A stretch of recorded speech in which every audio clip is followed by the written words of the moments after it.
Welcome back to today's explainer, everyone. We're jumping straight into the Śrīmad Bhāgavatam, Canto 4, Chapter 22, to meticulously decode all 63 verses of this absolutely profound ancient text. Now, listen, if you've ever felt completely overwhelmed by the relentless demands of your daily grind, your career, your family, your endless responsibilities, and you've caught yourself wondering how you could possibly find the time for spiritual enlightenment, well, this one is entirely for you. Today, we're exploring the delicate balance between handling immense material duties and achieving ultimate spiritual awakening. And honestly, it's a narrative that is shockingly relevant to us right now. Okay, so here's our roadmap for today. We'll be looking at 1. The arrival of the sages. 2. King Prithu's humble inquiry.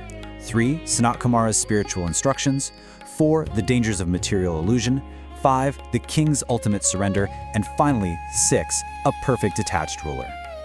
All right, kicking things off with Section 1, Arrival of the Sages, covering verses 1 through 6. So, I want you to really picture this scene. King Prithu is right in the middle of going about his massive, demanding royal duties when suddenly, out of nowhere, the 4 Kumaras, these highly elevated sages who are literally glowing as brilliantly as the sun, appear right out of the sky. And in response to this sudden divine intervention, the king doesn't hesitate. He follows a strict, highly respectful protocol. He stands up instantly. He offers them the absolute best seats in the house. And then he physically gets down to humbly wash their feet. You have to remember, despite being a vastly powerful ruler, he completely sets aside his royal ego here. He recognizes that true authority comes from spiritual realization, not just from how much land you happen to control. Moving right along to Section 2, King Prithu's humble inquiry, which takes us through verses 7 to 16. Having flawlessly executed the physical protocol of honoring his guests, King Prithu now pivots to the intellectual protocol. And this is fascinating because he doesn't ask them about military strategy or how to manage his treasury. Instead, he asks a question that strikes at the absolute core of human existence. He asks, how can one achieve the ultimate good, or kshema, meaning the true benefit, in this material world? Think about that. Even a powerful, immensely wealthy king who literally has it all is searching for ultimate peace amidst the chaos of his duties. He's basically asking, how on earth do I reach ultimate spiritual reality while I'm completely surrounded by material noise? That brings us to Section 3, Sanat-kumara's spiritual instructions, spanning verses 17 to 27. So, hearing this, the great sage Sanat-kumara smiles with deep affection at the king's question. And instead of giving him some impossible, abstract riddle, he provides highly practical, actionable methods for the king to implement right away. He advises absolute nonviolence, cultivating pure, unalloyed devotion to the Supreme, and continually studying sacred scriptures. But he also emphasizes something super important: reducing attachment to those who simply want to talk about wealth and sense gratification, steering the focus entirely toward the joy of spiritual practice instead. It's essentially a complete, day-to-day lifestyle blueprint for enlightenment.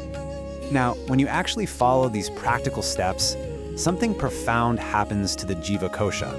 And for those who might not know, this is the subtle material covering of the soul, basically your false ego and deep-seated conditioning. Sanat-kumara explains that just as fire completely consumes the wood that fuels it, spiritual knowledge and detachment literally burn away this false ego. It's this incredible purifying process, where your true self is finally liberated from decades or maybe even lifetimes of illusions, allowing genuine spiritual consciousness to finally shine through. Let's shift gears to Section 4, Dangers of Material Illusion, covering verses 28 through 40. We all know that knowing the path and actually staying on it are two very different things, right? Especially when the world is just constantly pulling at your attention. Sanat-kumara presents some really stark warnings here about where we focus our minds, and he points out a harsh contrast in outcomes. When your mind is drawn entirely to sense objects, it's like a deep pool of water being sucked dry by tall reeds. Your consciousness is just drained, which leads to a tragic loss of memory about who you actually are, and a loss of intelligence that ultimately destroys the self. But on the flip side, a mind attached to the Supreme leads directly to ultimate liberation and eternal realization. It's a zero-sum game of attention. Where you put your focus literally dictates your reality. To survive this illusion, verse 40 provides a gorgeous metaphor. reminding us that spiritual devotion is our only vessel across the dangerous ocean of suffering. Sanat-kumara compares material existence to a massive, treacherous ocean filled with deadly crocodiles, which, by the way, represent our unchecked senses. I mean, you absolutely cannot just swim across that, right? You need a sturdy boat, and that boat is taking shelter of the Supreme. It's such a vivid, powerful image of needing a reliable vehicle to navigate life's inevitable chaos. Next up is Section 5, the King's Ultimate Surrender, looking at verses 41 through 47. Hearing this profound truth triggers a radical, instantaneous transformation in King Prithu. He has listened intently, absorbed the immense gravity of the sage's words, and in an act of total humility and absolute ego death, he literally offers the sages his own life, his wife and children, his entire kingdom, his vast military, and his wealth. He acknowledges that true ownership belongs entirely to the Supreme. He realizes that as a king, he is merely a temporary caretaker of these things, not the actual proprietor. It is just a breathtaking moment of letting go. And he's offering everything not out of despair or defeat, but out of total enlightenment and overwhelming gratitude. Finally, we reach Section 6, a perfect detached ruler, which rounds out the chapter with verses 48 through 63. Now, you might think that after surrendering everything, King Prithu would just abandon the world and run off into the forest. But no! Instead, we see how he actually applies this wisdom in verses 54 through 61. He stays right where he is, but he lives as a fully enlightened, detached leader. He embodies the greatest forces of nature without ever becoming attached to his power. Like the sun, he extracts wealth brilliantly but distributes it just as freely. Like the earth, he exhibits boundless tolerance. Like Lord Indra, he is fierce and unconquerable in protecting his citizens. And like Lord Kuvera, he holds immense wealth. The point is, he does his royal duty with maximum excellence, but because his mind is anchored in the Supreme, he remains internally completely free. He is in the world, doing the work, but absolutely not of it. As we wrap up our explainer of these 63 incredible verses, I really want to leave you with this final thought. How can we apply King Prithu's model of detached, selfless leadership in our own lives today? Sure, we might not be ruling ancient kingdoms, but we all manage families, teams, projects, and most importantly, our own inner lives. So what would happen if we performed our daily duties with absolute excellence, but remained entirely detached from the outcomes, leading instead with profound spiritual purpose? Think about what your own sturdy boat looks like as you navigate your daily ocean of responsibilities. Keep learning, keep questioning, and I'll see you in the next one.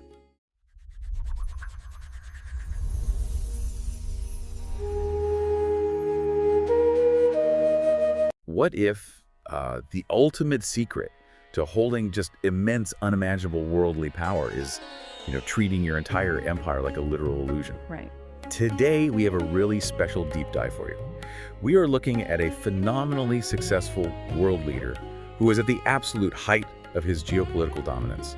His citizens are actively singing his praises, his administration is flawless, and then, out of nowhere, 4 glowing ancient sages drop out of the sky. Literally out of the sky. Yeah, and they essentially tell him that his entire life's work is a lake full of weeds and an ocean swarming with crocodiles. Which, the natural assumption is that a powerful sovereign would execute the messengers for that kind of insolence. I mean, you don't just walk in and insult the king. But this leader doesn't just listen, he actually offers them his entire throne. And that radical paradigm shift is our mission for you today. We are taking a really ambitious journey through a specific, incredibly dense, and frankly beautiful ancient Sanskrit text. It's Canto 4, Chapter 22 of the Śrīmad Bhāgavatam. It's a masterpiece, really. It is. And we are going to unpack every single detail, every analogy, and every piece of wisdom from all 63 verses of this chapter. It details this profound encounter between the legendary King Prithu and those 4 sky-descending sages who are known as the Kumaras.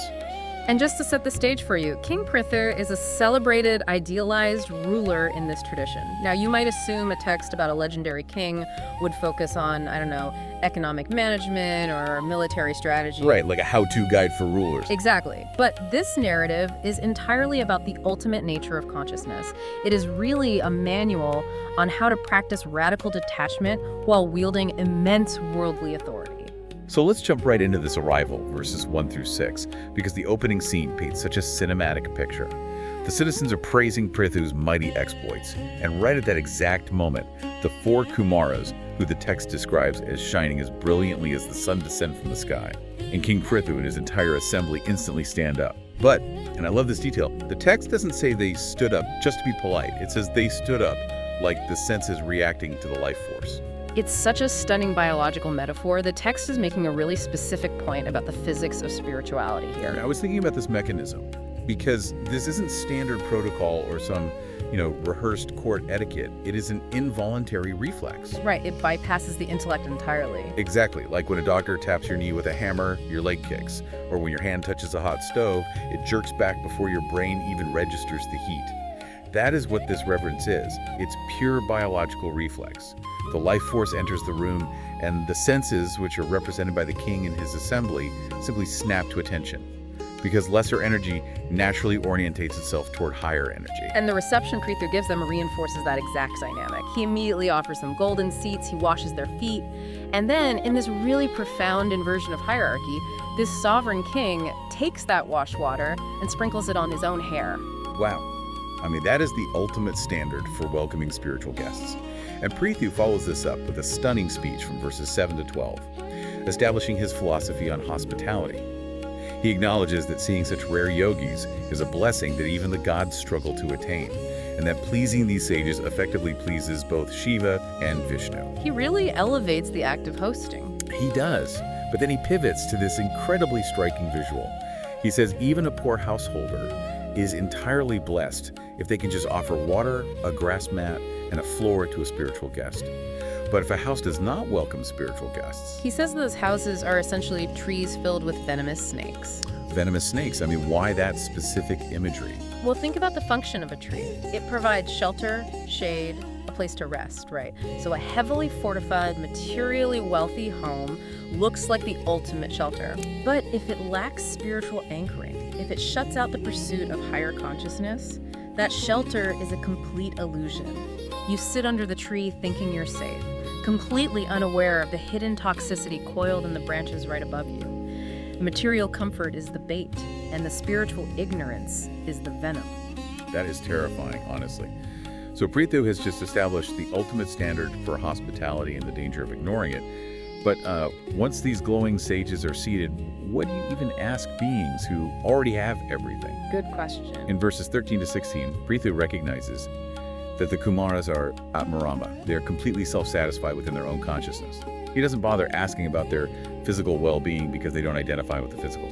Instead, he asks this deeply existential question. He says, in this chaotic, treacherous material world where everyone is constantly falling into trouble because of their own actions, how can anyone achieve ultimate welfare and safety? And Sanat-kumara, who is one of the four sages, just smiles at the king's wisdom. This kicks off his masterclass on detachment in verses 17 through 27. He validates the inquiry immediately, establishing that merely associating with sadhus, highly elevated, holy people, and engaging in this exact kind of dialogue brings profound benefit to everyone involved. Okay, so the association is the starting point. But what is the actual mechanism for finding safety in the chaos? So Sanat-kumara lays out a core thesis. He says the highest good, the only true safety, is found through unalloyed devotion to the Supreme Lord, coupled with ruthless detachment from the material self. Ruthless detachment. Yes, and he prescribes a very specific lifestyle shift to achieve this state. It involves deep spiritual inquiry, worship, listening to holy stories, practicing nonviolence, and living as a detached sage, which is called a paramahamsa. And he heavily emphasizes the observance of the yamas and niyamas. Right. Now, assuming you're familiar with the philosophy, you know the yamas and niyamas are strict disciplinary rules. But they often get misunderstood, I think, as just arbitrary punishments or extreme asceticism. Oh, absolutely. But they are actually boundary-setting mechanisms. Think of it like this. If you want to build pressure in a pipe, you have to seal all the leaks. Okay, I like that. The human mind leaks energy constantly through unregulated sensory indulgence. So the yamas and niyamas are designed to seal those leaks so your consciousness can actually build enough internal pressure to achieve realization. Sanat-kumara also adds another crucial boundary here, avoiding the company of highly materialistic people who are obsessed with wealth and sensory pleasure. Because you can't maintain internal pressure if you're constantly surrounding yourself with people actively poking holes in your discipline. Exactly. So to explain how this concentrated discipline actually works, verses 26 and 27 give us this incredible analogy, the fire analogy. This is arguably the most powerful mechanical concept in the whole chapter. Yeah, the text explains that devotion destroys the material covering of the soul, the subtle body, just as a fire consumes the very wood that started it. I mean, if you think about ancient fire starting, you use two pieces of wood. You rub them together relentlessly to create friction. That friction eventually sparks a fire. And what does that fire do? It burns the two sticks into ash. Right. Once all the impurities are burnt away, the soul realizes its true nature, completely beyond the duality of internal and external. And in this metaphor, the wood represents our material existence and our spiritual practices. The friction is the intense, disciplined practice of devotion we just talked about. When the realization finally ignites, it doesn't just burn away your bad habits, it burns away the ego's attachment to the practice itself. The illusion of separation just dissolves completely. Which the text then compares to waking up from a dream. And the mechanics of a dream are fascinating. While you're in a nightmare, the monster chasing you feels undeniably real. Your biological responses, your spiked heart rate, your sweating, are entirely real. But the second your eyes open, the monster simply ceases to exist. The monster wasn't real, but the fear was. The fear was real because the consciousness was completely identified with the illusion. But I have to push back here on behalf of anyone listening. Waking up from a dream sounds great on paper, but how do you just, wake up and detach when you're literally the king of the world? Prithu's dealing with taxation, infrastructure, armies, political rivals. How do you maintain an awakened state when the dream is screaming at you, demanding your constant attention? Well, Sanat-kumara anticipates that exact tension. In verses 28 to 33, he pivots to explaining the specific danger of the mind. The mind is an easily hijacked instrument. When the soul associates with material qualities, it begins to see dualities, good and bad, victory and defeat, mine, yours. Sanat-kumara explicitly states this duality is as illusory as seeing reflections in water. A reflection in a pond creates the illusion of profound depth, but it is entirely surface level. It's a trick of the light. And to explain what happens to a mind captivated by that reflection, the text uses this killer metaphor about weeds in a lake. It says, a mind drawn to sense objects loses its intelligence just like weeds drain water from a lake. This struck me as an ancient text diagnosing a highly modern crisis. Oh, the dynamic is universal, even if the technology changes. Right. Just think about the modern phenomenon of doom scrolling. Every time you open your phone and scroll endlessly through shiny objects, curated lifestyles, outrage, noise, those are the weeds. And your focus, your baseline intelligence, your inner peace, that's the water. The danger isn't just that the weeds are ugly to look at. The danger is that the weeds are active. They are quietly, slowly sucking the lake completely dry until there's nothing left but mud. And the text takes that danger to its ultimate conclusion. Sanat-kumara issues a really stark warning. Obsession with wealth and sensory objects destroys all meaning. There is literally no greater loss than losing your own self for the sake of material accumulation. It doesn't just distract you, it robs you of your fundamental spiritual realization. So, if the lake is full of weeds and the water is draining, where are we supposed to be directing our focus? What's the actual goal? Well, in verses 34 to 40, Sanat-kumara addresses the four traditional goals of human life: dharma, artha, kama, and moksha. Now, most advanced practitioners know that dharma, or, duty and religious execution, is highly elevated. But Sanat-kumara makes a radical theological claim here. He tells the king that of all four, moksha, ultimate liberation, is the absolute highest. Why moksha over dharma? Because even the most elevated heavenly dharma is temporary. And anything temporary is inextricably linked to fear. Wow. Yeah, because if it can end, you have to spend energy fearing its end. You build massive wealth and you are terrified the market will crash. You achieve immense political power and you live in paranoia of being usurped. Exactly. True safety only exists outside the realm of the temporary. And the solution Sanat-kumara offers is the boat of devotion. He tells Prithu to take shelter of the Supreme Lord, Vasudeva, within his own heart. The Lord's lotus feet act as a sturdy boat to cross this treacherous ocean of material existence. And the text includes a chilling detail about this ocean. It specifically warns that the ocean is swarming with crocodiles. Yes, and the crocodiles represent the six senses, the five physical senses, and the mind itself. Which is so apt because crocodiles are ambush predators. They don't announce themselves, they wait just below the surface when the water looks perfectly calm, and then they strike and drag you under.